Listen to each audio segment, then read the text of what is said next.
Question number 1. Which of the following are true about BJT? Number 1. Base has the smallest area to reduce the transit time. Number 2. Collector is provided with the largest area to withstand heat dissipation. Number 3. BJT is a current control device. Number 4. BJT is a voltage control device. The correct answer is option number A 1, 2, 3. BJT में जो base reason होता है उसका area smallest होता है ताकि transit time को reduce किया जा सके। इसके अलावा जो कलेक्टर रीजन होता है उसका एरिया लार्जेस्ट होता है ताकि बीजेटी विद स्टैंड कर पाए हीट डिसिपेशन को। इसके अलावा जो बीजेटी होता है वो एक करंट कंट्रोल डिवाइस है। यहाँ पे जो कलेक्टर करंट है वो बीटा टाइम्स होती है बेस करंट के। Collector current output current and base current input current है। बीटा फॉरवर्ड करंट गेन है बीजेटी डिवाइस का। Question number 2. In an NPN transistor dash are the minority carriers. The correct answer is option number D, holes. NPN transistor में जो electrons हैं वो majority carriers हैं जबकि जो होल्स हैं वो माइनॉरिटी कैरियर्स हैं। यहाँ पे जो इलेक्ट्रॉन्स की मोबिलिटी होती है वो होल्स की मोबिलिटी से ज़्यादा होती है। Question number 3. In an NPN transistor, when collector junction is reverse bias and emitter junction is forward bias, the transistor will operate in. The correct answer is option number A, active region. Transistor के reason of operation में active region में emitter base junction forward bias and collector base junction reverse bias होता है जबकि inverted में इसका opposite हो जाता है। Emitter base junction reverse bias and collector base junction forward bias होता है जबकि सैचुरेशन रीजन में दोनों junction forward bias and cut off में दोनों जंक्शन रिवर्स बायस होते हैं। एनपीएन ट्रांजिस्टर के केस में इमीटर बेस को फॉरवर्ड बायस करने के लिए एक्सटर्नल वोल्टेज के नेगेटिव को इमीटर से एंड पॉजिटिव को बेस से कनेक्ट करते हैं। इसके अलावा कलेक्टर बेस को रिवर्स बायस करने के लिए एक्सटर्नल वोल्टेज के पॉजिटिव को कलेक्टर से एंड नेगेटिव को बेस से कनेक्ट करते हैं जिसके बाद एनपीएन ट्रांजिस्टर एक्टिव मोड में ऑपरेट करता है। Question number 4. The most heavily doped region of a transistor is. The correct answer is option number C, emitter. BJT में जो इमीटर होता है वो हैवीली डोप रीजन होता है as compare to other region. क्योंकि इसका जो मेन फंक्शन होता है वो चार्ज कैरियर्स को सप्लाई करना होता है जो होल्स या फिर इलेक्ट्रॉन्स होते हैं। यहाँ पे जो बेस होता है वो लाइटली डोप रीजन है जबकि जो कलेक्टर है वो मीडियम डोप रीजन है और इमीटर हैवीली डोप रीजन है। Question number 5. Which biasing is popularly used in transistors. The correct answer is option number A, potential divider biasing. जो पोटेंशियल डिवाइडर बायसिंग होती है उसे वोल्टेज डिवाइडर बायसिंग भी कहते हैं जो कि फॉर्म होती है external registers R1 and R2 को यूज करके। जो सप्लाई वोल्टेज होता है वो इन R1 एंड R2 रजिस्टर में डिवाइड हो जाता है जिसे की वजह से इसे वोल्टेज डिवाइडर बायसिंग भी कहते हैं। ये जो मेथड होता है वो मोस्ट वाइडली यूज मेथड होता है क्योंकि ये प्रोवाइड करता है स्टेबल ऑपरेटिंग पॉइंट को ट्रांजिस्टर बायसिंग में। Question number 6. The transistor which is used for designing the digital circuits generally has to operate in. The correct answer is option number C, cut off and saturation region। ऐसा इसलिए क्योंकि जो digital circuits होते हैं वो 0 या फिर 1 पर वर्क करते हैं। Question number 7. The decrease in effective base width with increasing reverse collector voltage in BJT is known as.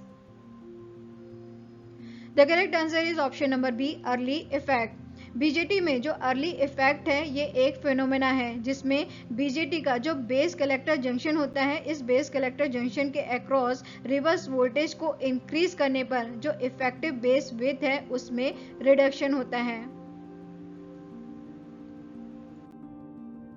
Question number 8. In a bipolar junction transistor the base reason is made very thin so that.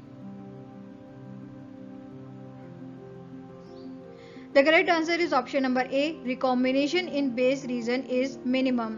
जो transistor होता है उसमें जो base reason होता है वो very thin होता है compare to emitter and collector ताकि जो मोस्ट ऑफ कैरियर्स है carriers miss electrons in case of NPN transistors and holes in case of PNP transistor वो पास हो पाए कलेक्टर को जो इमीटर से इंजेक्ट किए जा रहे हैं। Question number 9. Which transistor configuration is most suitable for impedance matching? The correct answer is option number A, common collector configuration. Transistor में जो कॉमन कलेक्टर कॉन्फ़िगरेशन होता है वो इमीटर फॉलोअर भी कहलाता है, जो high input impedance and low output impedance को प्रोवाइड करता है, इसलिए इसे यूज किया जाता है इम्पीडेंस मैचिंग के लिए। कॉमन कलेक्टर कॉन्फ़िगरेशन में जो कलेक्टर टर्मिनल होता है वो कॉमन होता है to both input and output terminals के लिए। Question number 10. Which of the transistor configuration is capable of providing both voltage and current gains? The correct answer is option number A, common emitter configuration. Transistor में जो common emitter configuration होता है वो most widely use configuration है, क्योंकि यह offer करता है गुड वोल्टेज गेन को और हाई करंट गेन को। इस कॉमन इमीटर कॉन्फ़िगरेशन में जब इनपुट सिग्नल को अप्लाई किया जाता है between emitter and base terminal, तो आउटपुट फॉर्म होता है between collector and emitter terminal. Question number 11. The quiescent point Q in a voltage amplifier is selected in the middle of the active region because. The correct answer is option number D. It gives distortion-less output. Transistor में जो Q point यानी कि जो क्यूजेंट point होता है वो एक operating point है जिसे एक्टिव रीजन के मिडिल में सेलेक्ट किया जाता है, क्योंकि ये इनपुट साइनोसॉइडल सिग्नल के both positive and negative half cycle के लिए मैक्सिमम पॉसिबल एम्पलीफिकेशन को प्रोवाइड करता है without any distortion. You are a star, keep challenging yourself. Question number 12. The common collector BJT amplifier has. The correct answer is option number B, low voltage gain and high current gain. जो common collector configuration होता है उस case में input resistance very high होता है जबकि output resistance very low होता है। वोल्टेज गेन बाकी कॉन्फ़िगरेशन के कंपैरिजन में लेस होता है जबकि करंट गेन बाकी कॉन्फ़िगरेशन के कंपैरिजन में वेरी लार्ज होता है। कॉमन कलेक्टर कॉन्फ़िगरेशन को इम्पीडेंस मैचिंग पर्पज से यूज किया जाता है। Question number 13. Phase difference between the output and input voltage of common emitter amplifier is. The correct answer is option number A, 180 degree. Common emitter amplifier में input and output के बीच जो phase difference होता है वो 180 degree का होता है, जबकि जो बाकी कॉन्फ़िगरेशंस होते हैं उनमें जो फेज डिफरेंस होता है इनपुट एंड आउटपुट के बीच में वो 0 होता है। Question number 14. Transistor is operated in its dash region when it works as an amplifier. The correct answer is option number C, active region. Transistor किसी सिग्नल को amplify कर सकता है सिर्फ तभी जब ट्रांजिस्टर एक्टिव रीजन में ऑपरेट करे। ट्रांजिस्टर के एक्टिव रीजन में ऑपरेट करने के लिए इमीटर बेस जंक्शन को फॉरवर्ड बायस होना चाहिए जबकि कलेक्टर बेस जंक्शन को रिवर्स बायस।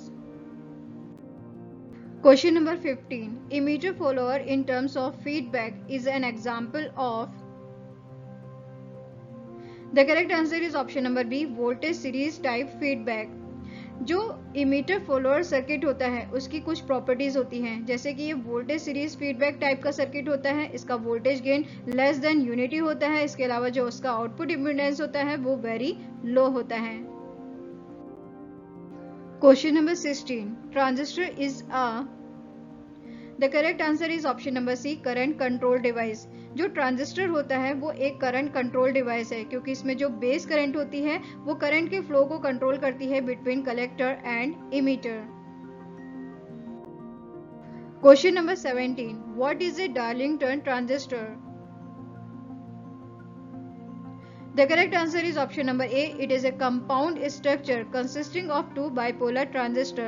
जो डार्लिंगटन ट्रांजिस्टर है ये एक टाइप का सेमीकंडक्टर डिवाइस है जो प्रोवाइड करता है हाई करंट गेन को बाय यूजिंग टू ट्रांजिस्टर्स जो कनेक्टेड होते हैं पैरेलल में। ये जो डार्लिंगटन ट्रांजिस्टर है ये पॉपुलर है डिस्क्रीट एंड आईसी फॉर्म में। इनका जो करंट गेन होता है वो प्रोपोर्शनल होता है to the product of their base driving current and their sensitivity to external signals के। NPN Darlington, PNP Darlington. Question number 18. How much is the base to emitter voltage of a transistor in the on state? The correct answer is option number B, 0.7 volt. जो transistor है अगर वो silicon semiconductor material से बना है तो जो base emitter voltage VBE होगा वो होगा 0.7 वोल्ट, और अगर ट्रांजिस्टर जर्मेनियम सेमीकंडक्टर मटेरियल से बना है तो जो बेस इमीटर वोल्टेज VBE होगा वो होगा 0.3 वोल्ट। ट्रांजिस्टर ऑन स्टेट में है, यानी कि ट्रांजिस्टर सैचुरेशन रीजन में ऑपरेट कर रहा है as a close switch. Question number 19. The common collector bias and common emitter bias are examples of. The correct answer is option number A. जो common collector है जिसमें कलेक्टर टर्मिनल कॉमन है between input and output, वो example है voltage series feedback का। जबकि जो common emitter है जिसमें इमीटर टर्मिनल कॉमन है बिटवीन इनपुट एंड आउटपुट, वो एग्जाम्पल है करंट सीरीज फीडबैक का। Question number 20. When a BJT is used as a switch, its mode of operation switches between. The correct answer is option number B, cutoff and saturation region. Transistor जब function करता है as a switch तो वो cut off and saturation modes में operate करता है। During cut off zone transistor off होता है and during saturation period transistor on होता है। ट्रांजिस्टर कट ऑफ रीजन में ऑपरेट कर रहा है as a open switch, transistor saturation region में ऑपरेट कर रहा है as a close switch. Question number 21. Which of the following devices belong to family of transistors? The correct answer is option number A, BJT and IGBT. BJT जो कि होता है bipolar junction transistor, IGBT जो कि होता है insulated gate bipolar transistor. Question number 22. Transistor noise caused by the recombination and generation of carriers on the surface of the crystal is called. The correct answer is option number A, thermal noise. Crystal के surface पर photon और heat की वजह से carriers का generation होता है जो थर्मल नॉइज को प्रोड्यूस करता है।